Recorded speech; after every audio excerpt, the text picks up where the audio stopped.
मुश्किल कुछ भी नहीं है इस दुनिया में, तू जरा हिम्मत तो कर, ख्वाब बदलेंगे हकीकत में, तू जरा कोशिश तो कर। नमस्कार दोस्तों, मैं प्रणव यादव स्वागत करता हूं आप सभी का आपके अपने YouTube चैनल प्रणव यादव के ऊपर। आज मैं फिर से उपस्थित हूं आपके सामने एक नई टॉपिक लेकर, जो कि है how to start new class.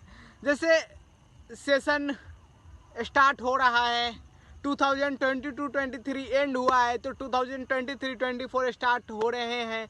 तो बहुत सारे बच्चे नए नए क्लास में गए हैं, नए नए दोस्तों से मिल रहे हैं और अपना पढ़ाई स्टार्ट करने वाले हैं, और कुछ लोग कर रहे हैं।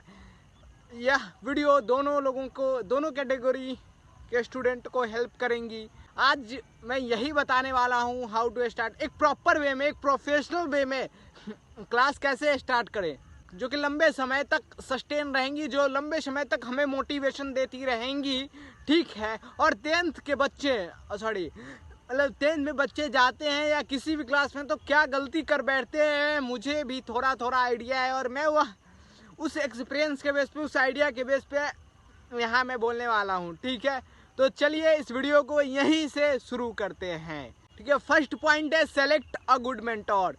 या इस समय बच्चे को एक टीचर की ज़रूरत होती है। ठीक है, बच्चे को टीचर की ज़रूरत होती है, क्योंकि गुरु बिना ज्ञान कहाँ। ठीक है, गुरु बिना ज्ञान नहीं होता है, तो बच्चे को टीचर की ज़रूरत होती है। और अभी ऑनलाइन के समय में बच्चे ना, बहुत बड़ी गलती और बहुत बड़ी मिस्टेक है ये बच्चों के लिए, जो कि है बहुत सारे टीचर को फॉलो करना, बहुत लोगों से इंस्पायर होना। ये बहुत बड़ी गलती ही मानेंगे शायद, अकॉर्डिंग टू मी। ठीक है, क्योंकि हमें बस एक इंसान को फॉलो करना चाहिए, जो कि हम फॉलो करने से पहले, डिसीज़न लेने से पहले उनके बारे में बेहतर ढंग से सोच ले, समझ ले, डिसीज़न ले। और जब डिसीज़न ले लेना, हम बता देना कि यह मेरे मेंटोर हैं, यह मेरे टीचर हैं। ठीक है, उसके बाद देखना कहाँ, उसके बाद झांकना कहाँ। आंख बंद करके जैसा वो बता रहे हैं हमें वैसा ही करना चाहिए, वैसे ही चलना चाहिए। ठीक है, तो आपने फर्स्ट पॉइंट देख लिया, और सेकंड पॉइंट की ओर मूव ऑन। सेकंड पॉइंट है मेक अ प्रॉपर शेड्यूल, कि हमें क्या पढ़ना है, कैसे पढ़ना है। ठीक है, इसकी हमें एक शेड्यूल होनी चाहिए। ठीक है, जिसके थ्रू हम अच्छे से पढ़ पाएँ और हम खुद को प्रोडक्टिव फील कर पाएँ। मतलब हमें प्रॉपर शेड्यूल की ज़रूरत होती है। ऐसे नहीं कि कभी मतलब मन किया तो पढ़ लिए, ऐसे एक दिन में 8-8 घंटे पढ़ रहे हैं, सेकेंड दिन मतलब सोए हुए हैं, ऐसे नहीं कर रहे हैं। हमें मतलब सही से पढ़ना चाहिए। अब हमें प्रॉपर शेड्यूल बनाना चाहिए और उसे फॉलो करना भी, और उसे फॉलो भी करना चाहिए। बहुत सारे बच्चे शेड्यूल बना लेते हैं और उसे फॉलो नहीं कर पाते हैं। ठीक है, 2-4 दिन कर पाते हैं और नहीं कर पाते हैं, तो फिर वो सही नहीं होता है। हमें प्रॉपर शेड्यूल बनाना चाहिए और उसे फॉलो करना चाहिए गोल अचीव होने तक। ठीक है, third and most important point में से एक, हमें कंसिस्टेंट रहने की ज़रूरत होती है। हमें इस समय कंसिस्टेंसी मेंटेन करने की बहुत ज़्यादा ज़रूरत है। जी हाँ, आप सही सुन रहे हैं, कंसिस्टेंट को हम जानते हैं, consistent is also known as the key of success. ठीक है, हमने देखा है बहुत सारे बच्चे जब 10th में एंटर करते हैं तो बहुत सारे चैप्टर खोल लेते हैं। जैसे मैथमेटिक्स की मैं बात करूं तो रियल नंबर, पोलिनोमियल, ट्रिग्नोमेट्री, ऐसे जनरली बच्चे यही चैप्टर खोलते हैं शुरू में।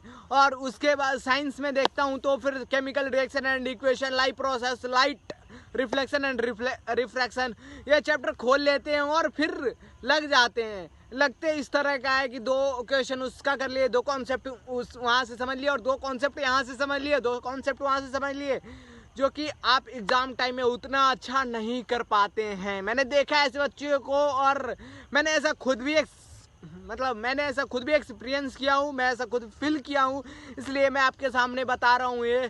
ठीक है, हमें कंसिस्टेंट रहना, हमें 1 घंटा ही पढ़ना। आप देखिए कि अगर हम साइंस का बुक ले रहे हैं, ठीक है, तो कितने चैप्टर आते हैं। अब मैथमेटिक्स का देख लो, 15 चैप्टर आते हैं ना। तो और हमारी एक सेशन कितने दिन की होती है, कितने डेज की होती है, 365 डेज 12 मंथ्स की होती है। ठीक है, थर्ड पॉइंट है बी कंसिस्टेंट। हमें कंसिस्टेंट रहने की ज़रूरत है, इस समय बहुत ज़्यादा कंसिस्टेंट रहने की ज़रूरत है। देख लो आप मैथमेटिक्स की बुक उठाकर, तो मैथमेटिक्स के बुक में 15 चैप्टर हैं, अगर मैं गलत ना हूँ तो, मतलब ओवरऑल 15 ही है।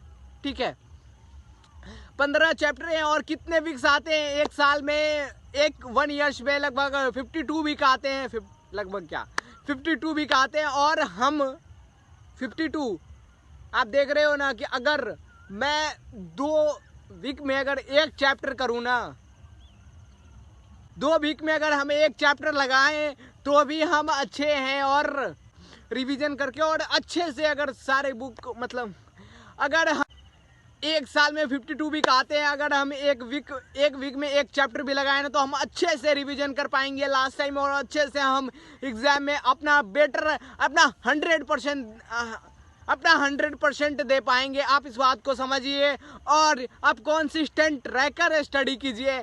जैसे 1 वीक में एक चैप्टर लगाइए, 1 वीक से ज़्यादा नहीं, सॉरी 1 वीक से ज़्यादा लगा रहे हैं तो आप थोड़ा ज़्यादा लगा रहे हैं, बट आप उतना ज़्यादा नहीं लगा रहे हैं, ठीक है। अब अगर एक चैप्टर में 1 वीक लगा रहे हैं ना तो बहुत अच्छे हैं और बहुत अच्छे से पढ़ाई करते रहिए, ऐसे मतलब सही है, ठीक है।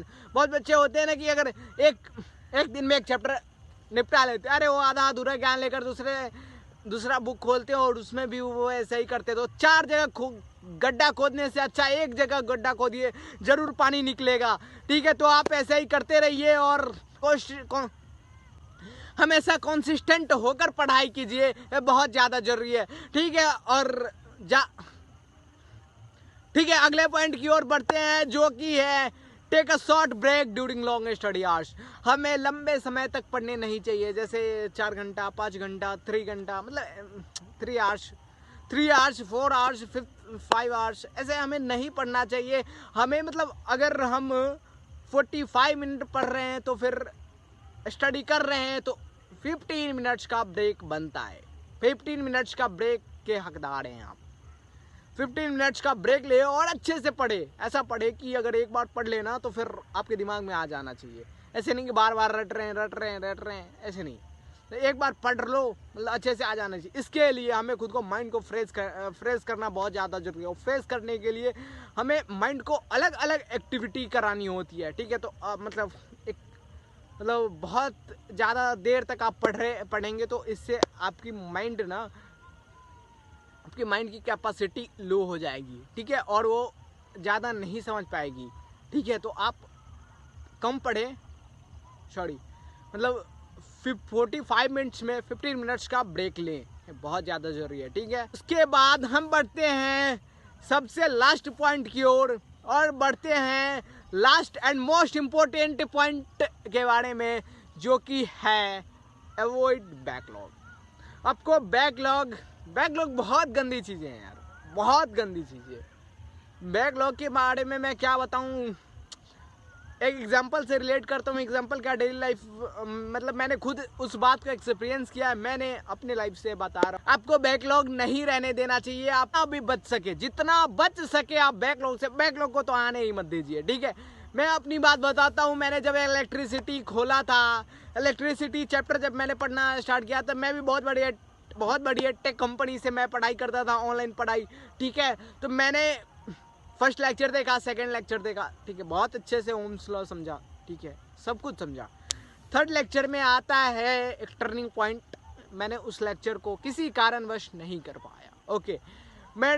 और ठीक है, मैंने किसी कारणवश उस थर्ड लेक्चर को नहीं कर पाया और उस वजह से मैं नहीं कर पाया, इसलिए मैंने फोर्थ लेक्चर भी नहीं गया, ठीक है।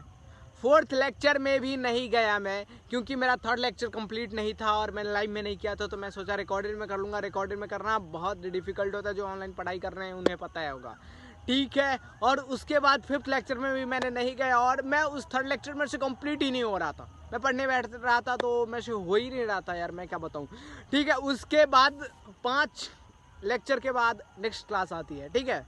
मतलब एक चैप्टर में 5 क्लासेस लगती हैं, 5 लेक्चर, ठीक है, 1 आवर की, ठीक है। उसके बाद हम आते हैं नेक्स्ट चैप्टर की ओर जो कि है magnetic effects of electric current, ठीक है। उस चैप्टर में उस टीचर ने एक बात बताई थी और बताएं कि जिन्होंने इलेक्ट्रिसिटी नहीं समझा उन्हें अच्छे से यह चैप्टर नहीं समझ पाएगा, सॉरी नहीं समझ आ पाएगा, ठीक है। वो शायद इतना ज़्यादा उनको नहीं बोलना चाहिए कि नहीं ही समझ आएगा, बट हमें आइडिया लग जाती है, ठीक है।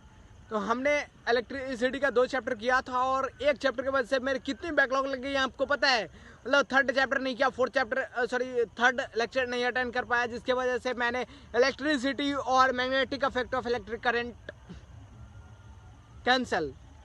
लेकिन मैंने अपने स्कूल टीचर